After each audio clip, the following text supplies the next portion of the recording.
സങ്കീർത്തനങ്ങൾ അധ്യായം 118. വിജയം ലഭിച്ചതിന് നന്ദി. കർത്താവിന് കൃതജ്ഞത അർപ്പിക്കുവിൻ. അവിടുന്ന് നല്ലവനാണ്. അവിടുത്തെ കാരുണ്യം എന്നേക്കും നിലനിൽക്കുന്നു. അവിടുത്തെ കാരുണ്യം ശാശ്വതമാണെന്ന് ഇസ്രായേൽ പറയട്ടെ. അവിടുത്തെ കാരുണ്യം ശാശ്വതമാണെന്ന് അഹറോന്റെ ഭവനം പറയട്ടെ. അവിടുത്തെ കാരുണ്യം ശാശ്വതമാണെന്ന് കർത്താവിന്റെ ഭക്തന്മാർ പറയട്ടെ.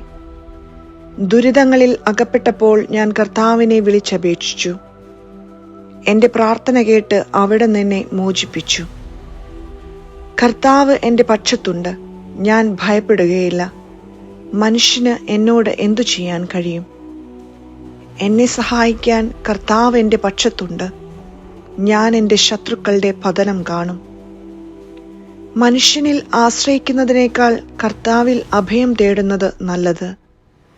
പ്രഭുക്കന്മാരിൽ ആശ്രയിക്കുന്നതിനേക്കാൾ കർത്താവിൽ അഭയം തേടുന്നത് നല്ലത്. ജനതകൾ എന്നെ വലയം ചെയ്തു. കർത്താവിന്റെ നാമത്തിൽ ഞാൻ അവരെ നശിപ്പിച്ചു.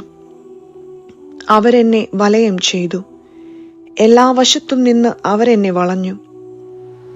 കർത്താവിന്റെ നാമത്തിൽ ഞാൻ അവരെ വിച്ഛേദിച്ചു. തേനീച്ച പോലെ അവരെന്നെ പൊതിഞ്ഞു. മുൾപടർപ്പിന് പിടിച്ച തീ പോലെ അവർ ആളിക്കത്തി. കർത്താവിന്റെ നാമത്തിൽ ഞാൻ അവരെ വിച്ഛേദിച്ചു. അവർ തള്ളിക്കയറി, ഞാൻ വീഴുമായിരുന്നു. എന്നാൽ കർത്താവ് എന്റെ സഹായത്തിനെത്തി. കർത്താവ് എന്റെ ബലവും എന്റെ ഗാനവുമാണ്. അവിടുന്ന് എനിക്ക് രക്ഷ നൽകി. ഇതാ, നീതിമാന്മാരുടെ കൂടാരത്തിൽ ജയഘോഷമുയരുന്നു. കർത്താവിന്റെ വലത്തുകൈ കരുത്ത് പ്രകടമാക്കി. കർത്താവിന്റെ വലത്തുകൈ മഹത്വമാർജിച്ചിരിക്കുന്നു. കർത്താവിന്റെ വലത്തുകൈ കരുത്ത് പ്രകടമാക്കി.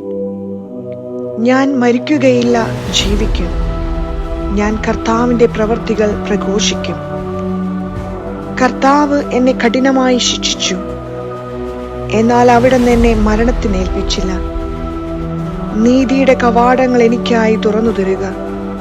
ഞാൻ അവയിലൂടെ പ്രവേശിച്ച് കർത്താവിന് നന്ദി പറയട്ടെ. ഇതാണ് കർത്താവിന്റെ കവാടം. നീതിമാന്മാർ ഇതിലൂടെ പ്രവേശിക്കുന്നു. അവിടുന്ന് എനിക്ക് ഉത്തരമരുളി. അവിടുന്ന് എന്റെ പ്രാർത്ഥന കേട്ട് എന്നെ രക്ഷിച്ചു. ഞാൻ അവിടത്തേക്ക് നന്ദി പറയും. പണിക്കാർ ഉപേക്ഷിച്ചു കളഞ്ഞ കല്ല് മൂലക്കല്ലായി തീർന്നു. ഇത് കർത്താവിന്റെ പ്രവൃത്തിയാണ്. ഇത് നമ്മുടെ ദൃഷ്ടിയിൽ വിസ്മയാവഹമായിരിക്കുന്നു. കർത്താവ് ഒരുക്കിയ ദിവസമാണിന്ന്.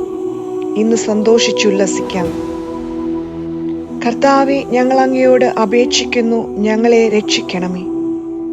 കർത്താവെ, ഞങ്ങൾ അങ്ങയോട് അപേക്ഷിക്കുന്നു, ഞങ്ങൾക്ക് വിജയം നൽകണമേ.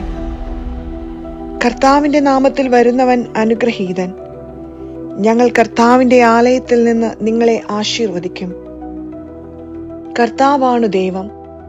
അവിടുന്നാണ് നമുക്ക് പ്രകാശം നൽകിയത്. മരച്ചില്ലകളേന്തി പ്രദക്ഷിണം തുടങ്ങുവിൻ. ബലിപീഠത്തിങ്കിലേക്ക് നീങ്ങുവിൻ. അങ്ങാണ് എന്റെ ദൈവം. ഞാൻ അങ്ങേക്ക് കൃതജ്ഞതയർപ്പിക്കും. അവിടുന്നാണ് എന്റെ ദൈവം. ഞാൻ അങ്ങയെ മഹത്വപ്പെടുത്തും. കർത്താവിന് കൃതജ്ഞതയർപ്പിക്കുവിൻ. അവിടുന്ന് നല്ലവനാണ്. അവിടുത്തെ കാരുണ്യം എന്നേക്കും നിലനിൽക്കുന്നു.